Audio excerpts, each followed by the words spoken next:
Hello everyone, कल का video का कंटिन्यूशन है ये डाइजेशन एंड एब्जॉर्प्शंस पार्ट 2।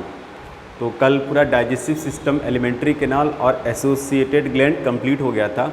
आज देखेंगे प्रोसेस ऑफ डाइजेशंस, एब्जॉर्प्शंस और डिसऑर्डर ऑफ डाइजेस्टिव सिस्टम। तो शुरू करेंगे पहले प्रोसेस ऑफ डाइजेशन। तो डाइजेशन का जो प्रोसेस होता है वो बक्कल कैविटी में ही शुरू हो जाता है। The process of digestion initiated in the buccal cavity. और बक्कल कैविटी में टोटल 3 स्ट्रक्चर्स पाए जाते हैं जो डाइजेशन के प्रोसेस में हेल्प करता है। 2 स्ट्रक्चर्स बक्कल कैविटी के अंदर और 1 स्ट्रक्चर बक्कल कैविटी के बाहर। तो बक्कल कैविटी के बाहर जो स्ट्रक्चर होता है उसको सलाइवरी ग्लैंड बोलते थे, जिसके बारे में डिस्कस कर चुके हैं। और बक्कल कैविटी के अंदर 2 स्ट्रक्चर्स पाए जाते हैं जो डाइजेशन में हेल्प करते हैं, जिसका नाम है टीथ और टंग। तो बात करेंगे टीथ के बारे में।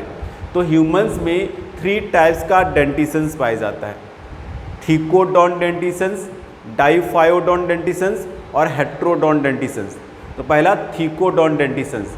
तो ह्यूमंस में ईच टूथ जो होता है वो जॉ बोन के सॉकेट में एम्बेडेड होता है। तो each tooth embedded in a socket of jaw bone.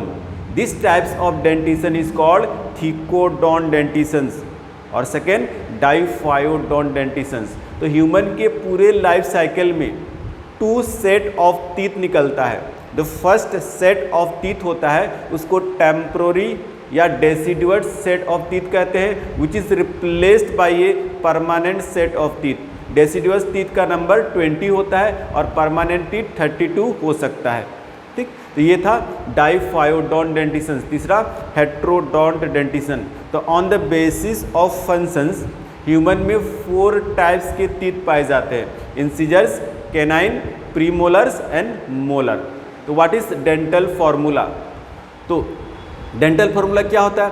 तो each half upper jaw and lower jaw में इंसिजर्स, कैनाइन, प्रीमोलर, मोलर के फॉर्म में टीथ के अरेंजमेंट को ही डेंटल फार्मूला कहते हैं। और ह्यूमन का डेंटल फार्मूला 21-23/21-23 होता है। ये था टीथ के बारे में। टीथ का जो हार्ड च्यूइंग सरफेस होता है उसको इनेमल से बना होता है और ये हेल्प किस में करता है? मैस्टिकेशन ऑफ फूड में हेल्प करता है। ये अब टंग शुरू करेंगे। टंग जो होता है एक फ्रीली मूवेबल मस्कुलर ऑर्गेन्स होता है। ठीक, और ये जो होता है ये बक्कल कैविटी के फ्लोर से अटैच रहता है फ्रेनुलम के हेल्प से। और टीथ के अपर सरफेस में बहुत सारे स्मॉल प्रोजेक्शंस पाए जाते हैं जिसको पेपिला कहते हैं, और कुछ पेपिला में टेस्ट बड्स पाए जाते हैं। तो ये था पूरा टीथ और टंग के बारे में। अब 3 स्ट्रक्चर्स होंगे: टीथ, टंग और स्लाइवरी ग्लैंड के द्वारा सिक्रीशन स्लाइवा। तीनों प्रोसेस ऑफ डाइजेशन में हेल्प करेंगे बक्कल कैविटी में। तो क्या करते हैं? जो टीथ होता है ये फूड को मैस्टिकेशन में हेल्प करता है, और जो टंग होता है ये टंग स्लाइवा से इस पूरा मैस्टिकेटेड फूड को मिक्स कर देता है। और अब स्लाइवा अपना डाइजेस्टिव एक्शन इस फूड पे करेगा। तो स्लाइवा में क्या होता है? तो स्लाइवा में जो डाइजेस्टिव इंजाइम्स प्रेजेंट होता है वो होता है स्लाइवरी एमाइलेज इंजाइम और लाइसोजाइम। स्लाइवरी एमाइलेज इंजाइम जो होता है ये 30% स्टार्च को यहीं पे डाइसैकेराइड माल्टोज में हाइड्रोलाइज कर देता है। और लाइसोजाइम इंजाइम जो होता है ये एंटी बैक्टीरियल एजेंट की तरह काम करता है, एंटी माइक्रोबियल एजेंट की तरह काम करता है। ये फूड पार्टिकल के साथ जो माइक्रो ऑर्गेनिज्म आया है बक्कल कैविटी में उसको मारने का काम करता है। इसीलिए जो ये लाइसोजाइम होता है ये एक टाइप्स का इन्नेट इम्यूनिटी प्रोवाइड करता है हम लोगों को। ये था process of digestion in buccal cavity. यहाँ पे क्या हुआ था? केवल कार्बोहाइड्रेट का डाइजेशन हुआ था, और कार्बोहाइड्रेट जो था स्टार्च, 30% स्टार्च किस में कन्वर्ट हो गया था? डाइसैकेराइड माल्टोज में कन्वर्ट हो गया था। उसके बाद डाइजेशन के बाद जो स्लाइवा में म्यूकस है, इस म्यूकस के हेल्प से जितने भी मैस्टिकेटेड फूड है सारा एडहेयर हो जाएंगे और बोलस का फॉर्मेशन करेंगे। उसके बाद बोलस डेग्लूटेशन प्रोसेस के द्वारा फेरिंग्स में जाएगा, फेरिंग्स से ईसोफेगस में जाएगा। उसके बाद ईसोफेगस में होगा पेरिस्टेल्सिस, और पेरिस्टेल्सिस मूवमेंट से जो बोलस है वो फाइनली स्टमक में पहुंच जाएगा। फूड का एंट्री स्टमक में एक स्फिंक्टर कंट्रोल करता है जिसको कार्डियक स्फिंक्टर कहते हैं। अब फूड पार्टिकल्स पहुंच गया स्टमक में फूड 4 से 5 घंटा स्टोर रहता है। उसके बाद जैसे ही स्टमक में फूड पहुंचेगा वैसे ही स्टमक का म्यूकोसा का जो गैस्ट्रिक ग्लैंड है ये गैस्ट्रिक जूस सिक्रीट कर देगा। उसके बाद स्टमक में जो ऑब्लिक मसल लेयर है उस ऑब्लिक मसल्स में मूवमेंट होगा जिससे स्टमक में चर्निंग मूवमेंट होगा। चर्निंग मूवमेंट से पूरे गैस्ट्रिक जूस को इस बोलस के साथ मिक्स कर दिया जाएगा और अब गैस्ट्रिक जूस अपना एक्शन करेगा इस बोलस पे। गैस्ट्रिक जूस में क्या होता है? गैस्ट्रिक जूस में जो इंजाइम्स प्रेजेंट होता है वो होता है पेप्सिनोजेंस, प्रोरेनिन और स्मॉल अमाउंट में गैस्ट्रिक लाइपेज। HCl प्रेजेंट था, बाइकार्बोनेट प्रेजेंट होता है, म्यूकस प्रेजेंट होता है। तो जो म्यूकस और बाइकार्बोनेट जो गैस्ट्रिक जूस में प्रेजेंट होता है ये क्या करता है? स्टमक के म्यूकोसा में प्रोटेक्टिव लेयर का फॉर्मेशन करता है ताकि जो हाईली एसिडिक मीडियम है जो HCl है उसका एक्शन म्यूकोसा पे ना हो। ठीक, और HCl क्या करेगा?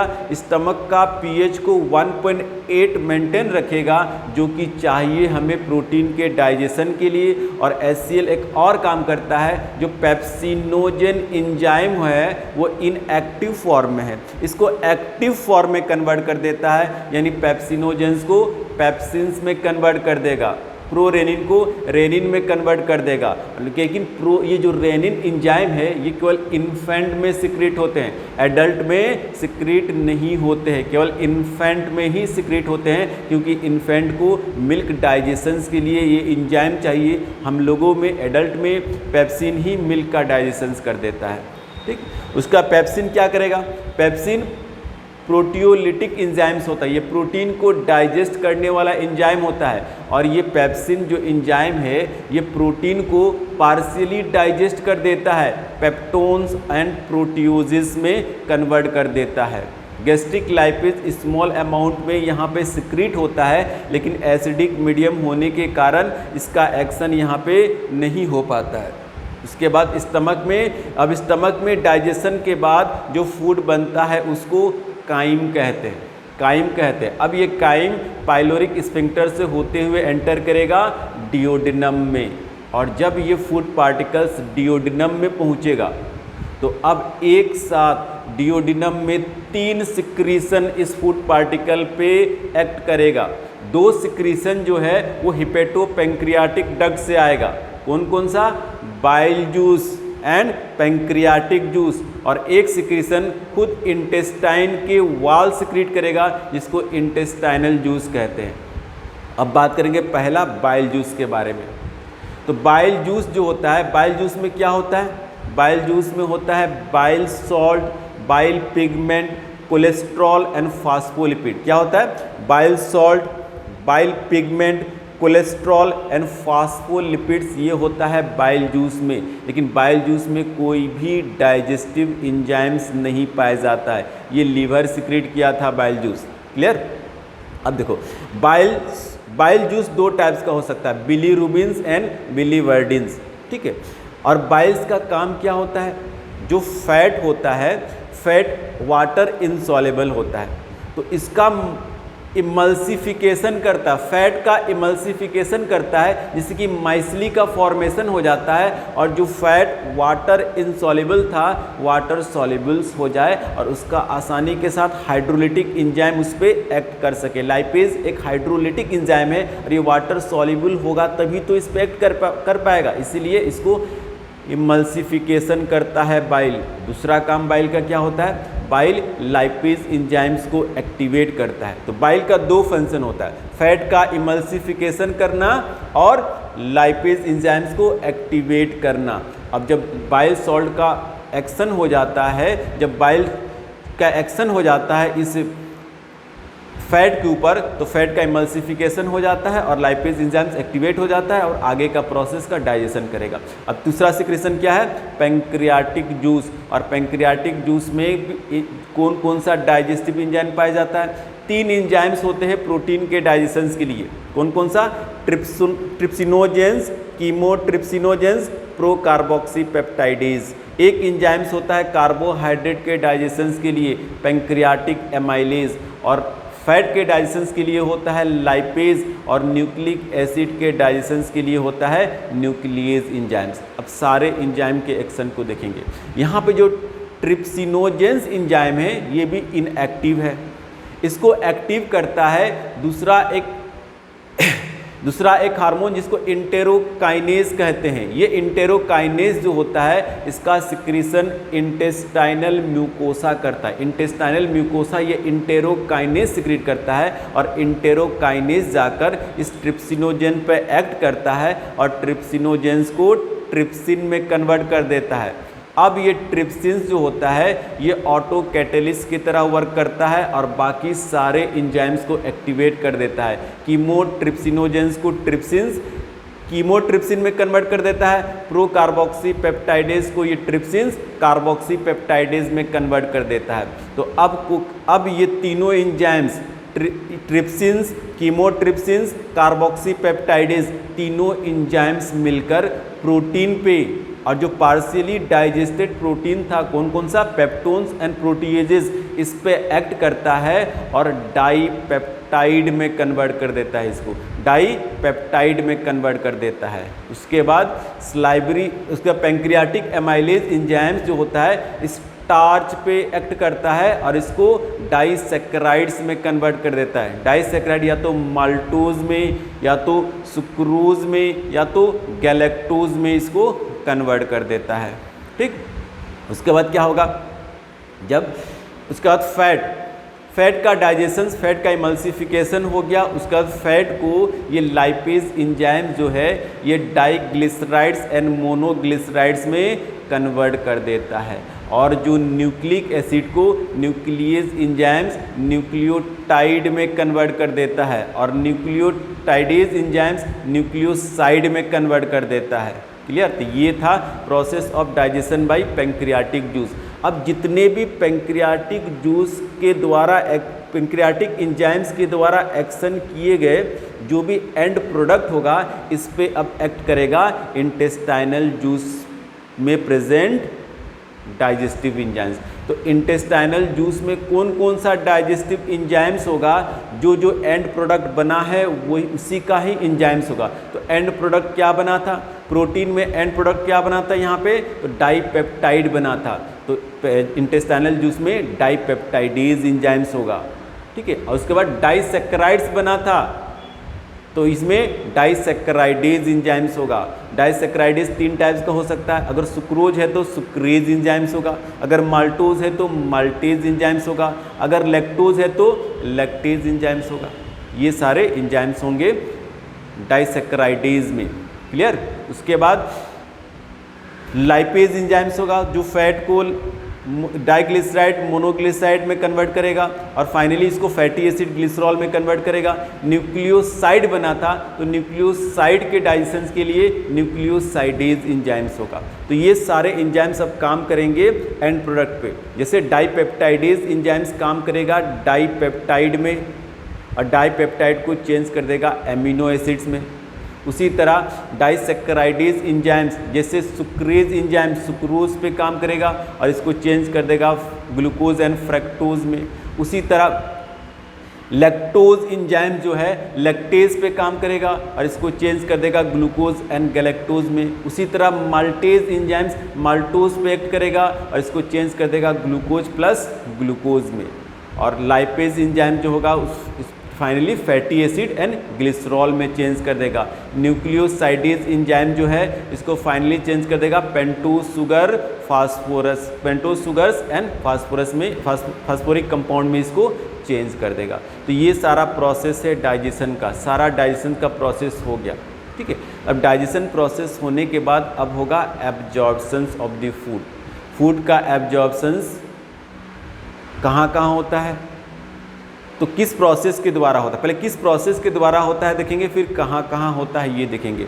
तो फूड का एब्जॉर्प्शन सिंपल डिफ्यूजन प्रोसेस से यानी पैसिव ट्रांसपोर्ट से, फैसिलिटेटेड डिफ्यूजन से या एक्टिव ट्रांसपोर्ट से भी हो सकता है। तो सिंपल डिफ्यूजन प्रोसेस यानी पैसिव ट्रांसपोर्ट से ग्लूकोज का एब्जॉर्प्शन होता है, एमिनो एसिड का एब्जॉर्प्शन होता है और क्लोराइड आयन का एब्जॉर्प्शन होता है। फैसिलिटेटेड ट्रांसपोर्ट से फ्रक्टोज का एब्जॉर्प्शन होता है, एमिनो एसिड का एब्जॉर्प्शन होता है और इस फैसिलिटेटेड ट्रांसपोर्ट में सोडियम आयन हेल्प करता है और एक्टिव ट्रांसपोर्ट से ग्लूकोज का एब्जॉर्प्शन होता है, एमिनो एसिड का एब्जॉर्प्शन होता है और सोडियम आयन का एब्जॉर्प्शन होता है। उसके बाद वाटर का एब्जॉर्प्शन ऑस्मोसिस प्रोसेस के द्वारा होता है। लेकिन जो फैटी एसिड जो है ये वाटर इनसॉल्युबल है, इसका डायरेक्टली एब्जॉर्प्शन ब्लड स्ट्रीम में नहीं होता है। पहले ये इंटेस्टाइनल म्यूकोसा के अंदर जाता है जहाँ पे उसको चारों तरफ से प्रोटीन से कोट कर दिया जाता है और काइलोमाइक्रोन का फॉर्मेशन होता है और ये काइलोमाइक्रोन अब लिम्फ वेसल्स लैक्टियल के अंदर जाएगा और लैक्टियल अब इसको ब्लड स्ट्रीम में रिलीज कर देगा। अब सारे फूड पार्टिकल जो है उसका एब्जॉर्प्शन होके कहाँ पहुँच गए, ब्लड में पहुँच गए। अब ये ब्लड से माइग्रेट होके किसके अंदर जाएंगे, सेल या टिश्यू के अंदर जाएंगे। इस प्रोसेस को कहते हैं एसिमिलेशन। और जो अनडाइजेस्टेड फूड बच गया है वो इलियोसिकल वाल्व से होते हुए किसमें एंटर कर जाएंगे, सीकम में एंटर कर जाएंगे, जहाँ पे गट माइक्रोब इस पे एक्ट करेगा और इसको फिसीज में कन्वर्ट कर देगा। ठीक है, उसके बाद फिसीज के रिमूवल को डिफिसेशन कहते हैं और ये एक न्यूरो रिफ्लेक्स एक्शन होता है जिसमें एक रिफ्लेक्स आता है, अर्ज आता है for the removal of the faeces और ये एक फिसीज रिमूवल एक वॉलेंट्री प्रोसेस होता है। ठीक, तो ये था डिफिसेशन। अब site of absorptions, buccal cavity में कुछ सर्टेन ड्रग्स का एब्जॉर्प्शन होता है जो इसके म्यूकोसा के कांटेक्ट में आता है या लोअर पार्ट ऑफ द इस टंग के लोअर साइड में कांटेक्ट में आता है तो ड्रग्स का एब्जॉर्प्शन हो जाता है इस बकल कैविटी में। उसके बाद स्टमक में दूसरा साइड होता है स्टमक में कुछ सिंपल शुगर का एब्जॉर्प्शन होता है और वाटर का एब्जॉर्प्शन होता है और अल्कोहल का एब्जॉर्प्शन स्टमक में होता है। स्मॉल इंटेस्टाइन में सबसे ज़्यादा एब्जॉर्प्शन होता है और सारा चीज़ का एब्जॉर्प्शन स्मॉल इंटेस्टाइन्स में हो जाता है और स्मॉल इंटेस्टाइन्स के जेजुनम एंड इलियम में एब्जॉर्प्शन का प्रोसेस होता है और डियोडिनम में डाइजेशन का प्रोसेस होता है। डाइजेशन का प्रोसेस डियोडिनम में कंप्लीट हो जाता है और जेजुनम और इलियम में एब्जॉर्प्शन का प्रोसेस होता है। क्लियर। उसके बाद लार्ज इंटेस्टाइन्स में वाटर का एब्जॉर्प्शन होता है, मिनरल का एब्जॉर्प्शन होता है और कुछ ड्रग्स का एब्जॉर्प्शन होता है लार्ज इंटेस्टाइन्स में। ठीक, तो ये था साइट ऑफ एब्जॉर्प्शन। अब कुछ डिसऑर्डर जो एलिमेंट्री कैनाल से एसोसिएटेड है, डाइजेस्टिव सिस्टम से एसोसिएटेड है। तो पहला जॉन्डिस। जो जॉन्डिस होता है ये जॉन्डिस में लीवर अफेक्टेड होता है। इसमें क्या होता है, स्किन और आई येलो कलर का हो जाता है। क्यों होता है, due to the depositions of bile pigment. Bile pigment के डिपोजिशंस के कारण ये स्किन और आई जो होता है येलो कलर का हो जाता है। ये जॉन्डिस। तो क्या होता है, वॉमिटिंग। वॉमिटिंग जो होता है एक रिफ्लेक्स एक्शन होता है जिसमें स्टमक का कंटेंट का इजेक्शन होने लगता है आउटसाइड और ये जो एक रिफ्लेक्स एक्शन है जिसका सेंटर जो है मेडुला में प्रेजेंट है। ठीक है। And nausea precede vomiting. Clear, ये है वॉमिटिंग। अगला डायरिया। डायरिया में क्या होता है, डायरिया में जो बॉवेल्स का मूवमेंट फ्रिक्वेंट हो जाता है, बहुत तेज़ी से बॉवेल्स का मूवमेंट होने लगता है जिससे फूड का एब्जॉर्प्शन डिक्रीज कर जाता है। अगला कॉन्स्टिपेशन। कॉन्स्टिपेशन में क्या होता है, बॉवेल का मूवमेंट इरेगुलर हो जाता है। बॉवेल का मूवमेंट इरेगुलर हो जाता है कॉन्स्टिपेशन में, जिससे जो फिसीज है वो कोलन में ही रह जाता है, बाहर आसानी से नहीं निकल पाता है। अगला इंडाइजेशन। इंडाइजेशन क्या होता है, फीलिंग ऑफ फुलनेस। अगर फूड का प्रॉपरली डाइजेशन नहीं हुआ तो इसको कहते हैं इंडाइजेशन, जिससे हमें हमेशा लगेगा फीलिंग ऑफ फुलनेस। ऐसा क्यों होता है, इनएडिक्वेट एंजाइम के सिक्रीशन के कारण, स्पाइसी फूड खाने के कारण इंडाइजेशन हो सकता है। तो ये था पहला सेक्शन, डाइजेशन एंड एब्जॉर्प्शन का रिविजन्स। ठीक, तो अगर आप लोगों को मेरा वीडियो हेल्पफुल लगा हो तो मेरे चैनल को ज़रूर सब्सक्राइब करें और इसके बाद next breathing and exchange of gases का रिविजन्स का वीडियो हम लेकर आएंगे। Thank you.